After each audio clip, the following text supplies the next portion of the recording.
If you have fallen out of love with your career and you don't understand it, you don't know why, and you're just feeling this restlessness that you can't seem to shake, this video is for you.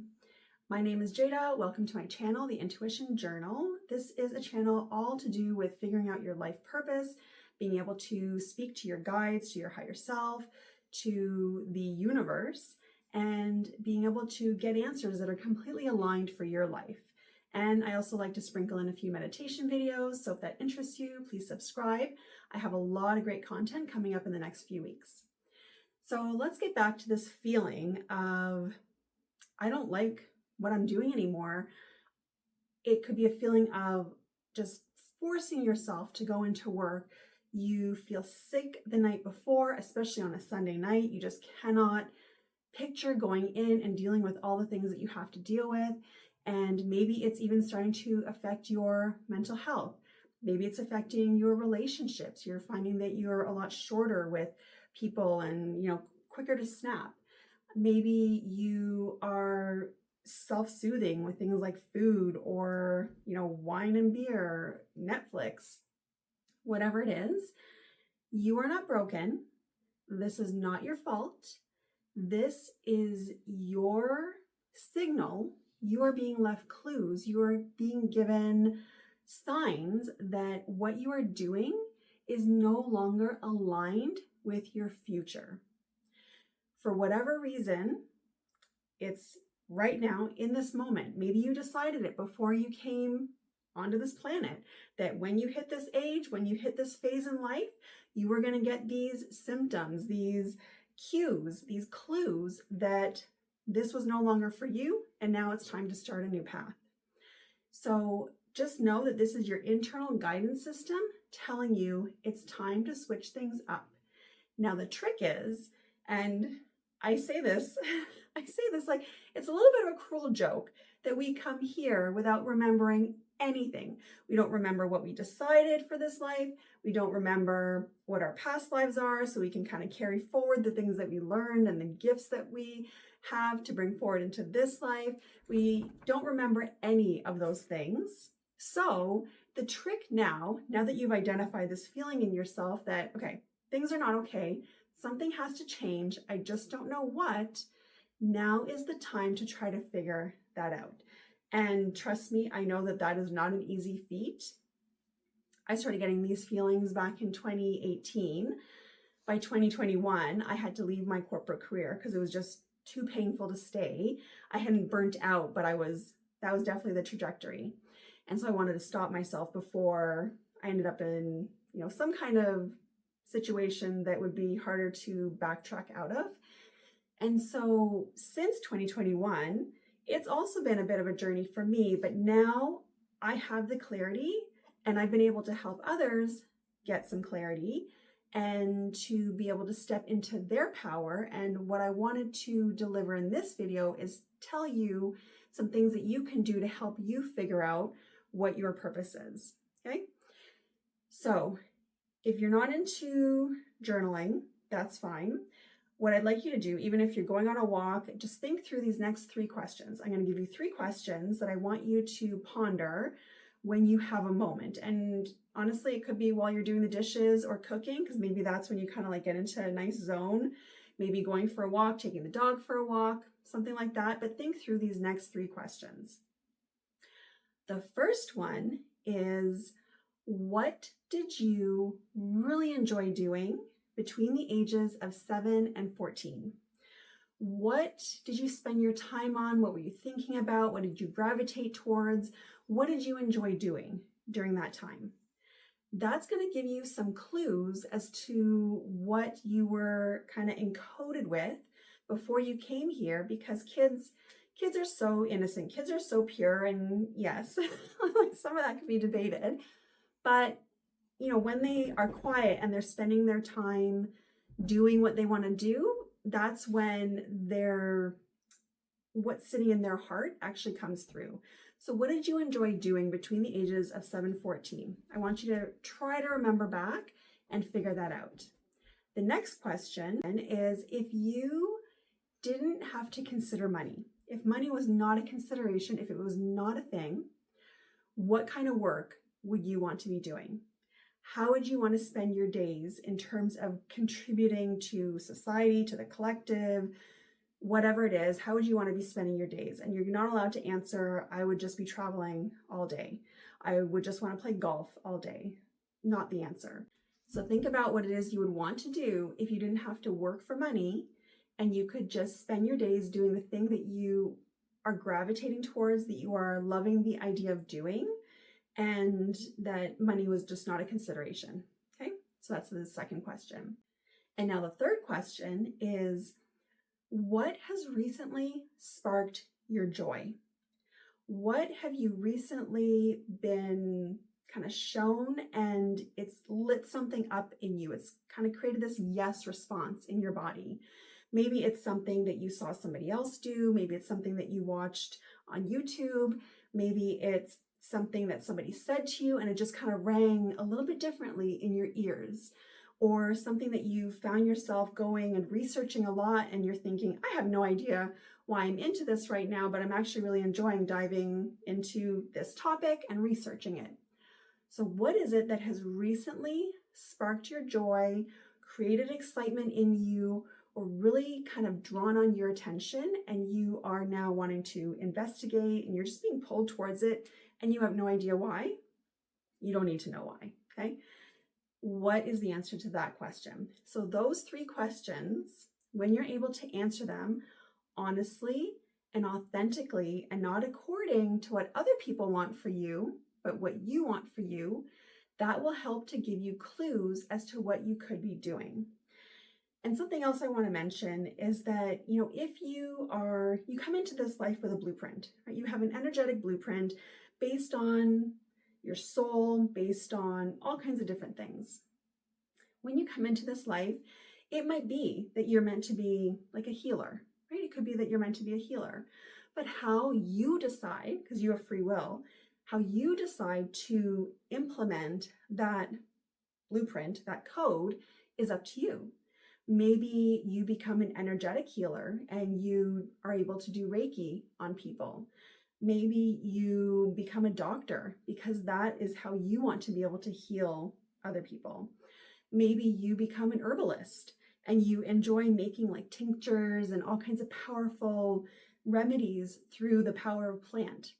How it shows up is completely up to you and your blueprint, but it helps you to know that that's your blueprint, because if you're trying to be something that you're not kind of coded to be, you might be grinding the gears and it's becoming more difficult than it needs to be.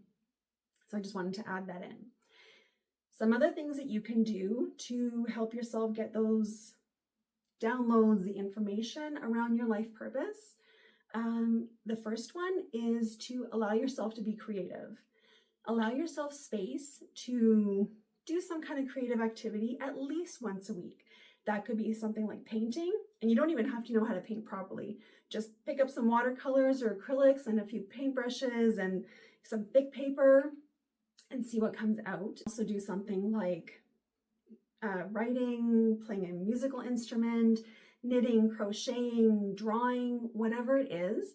Have a creative outlet, but there's one caveat to that, and that is to not have any inputs. You need to give yourself space so that you can actually allow the creative juices to flow. So that means no having a show streaming on in the background, no listening to a podcast, not even listening to music, because that can change what is coming to you, the frequency of you, and what is actually what you're allowing to come down into your crown chakra, your mind, and into your psychic senses.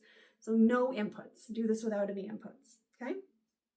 The second suggestion is to do some kind of activity that allows you to get into like a trance-like state.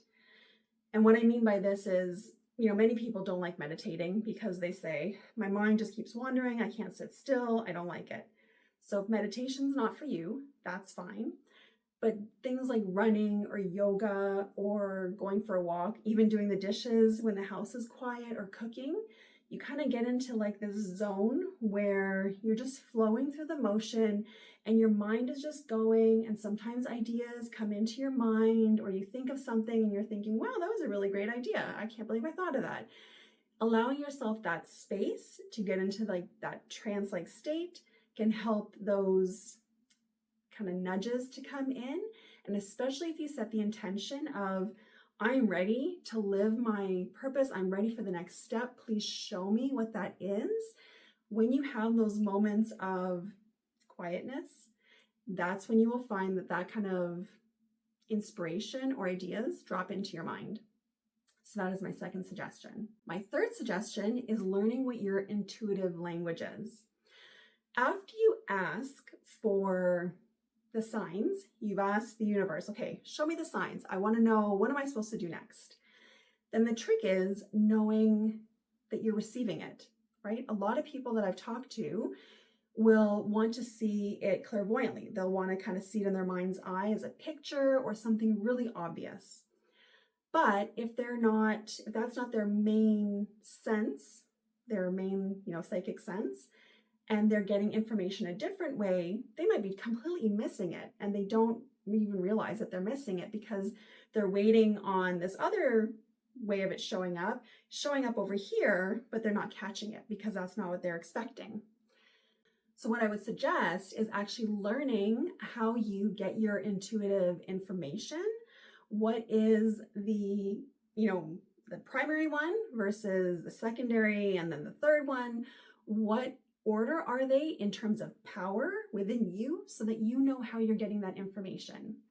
And funny enough, I'm coming up with a course directly on this because this is such an important skill to have. It is going to be about being able to talk to the universe, talk to your spirit guides, talk to your higher self, and it's a system that is going to help you build up to being able to just have a dialogue.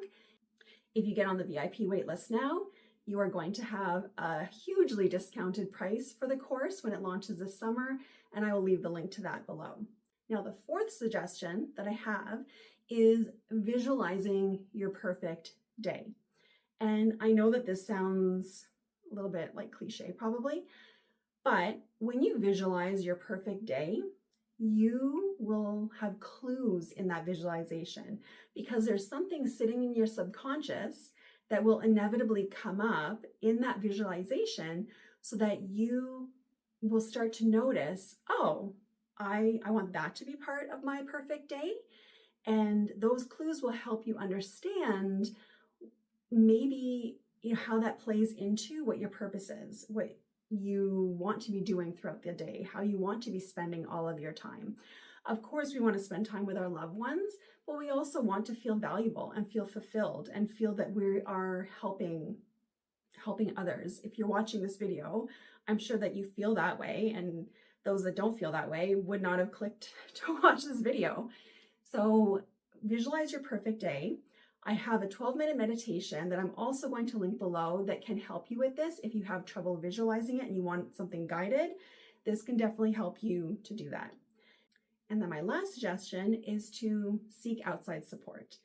Maybe if you're really struggling, it's time to talk to a therapist or talk to a counselor, hire a coach, seek guidance from a spiritual mentor, just something that is going to, depending on what you are wanting help with and what you believe in and what you feel comfortable doing, that might determine who you find comfort in seeking guidance from. But maybe don't go through this journey alone, because we all have a special gift that we are meant to support others with. And by you going to see someone, they are imparting their codes, their gifts on you. It could turn on something within you. It could activate something within you. And even though they might not be the ultimate solution, they were needed as part of your journey, so that when you met with the next person or the next person and the next person, it's like a cumulative effect. And then once you meet with that last person, you have this complete awareness And that might not have come to fruition had you not gone through the steps and all the different things that you learned in that journey. Remember the saying, it's all about the journey, not the destination? But I mean, that kind of plays into that saying that the journey is key, because you don't know what's getting activated within you as you go through all these steps, meet with different people, even if it's just for like a coffee chat. Maybe just something turns on within you and you get ideas, you action those ideas, and then that leads to the next thing. And then before you know it, you're like, oh my gosh, I created this thing, I have this business, or I'm doing this new career and I never thought I would be able to. You hear those stories all the time, right? I do have a free resource that you can download. It's called the Career Alignment Audit. It's a self-check for professionals and entrepreneurs. It is something that you can use to reflect upon where you're at, and it also helps to give you some next steps that you can easily implement. That is linked below. I will see you in the next video.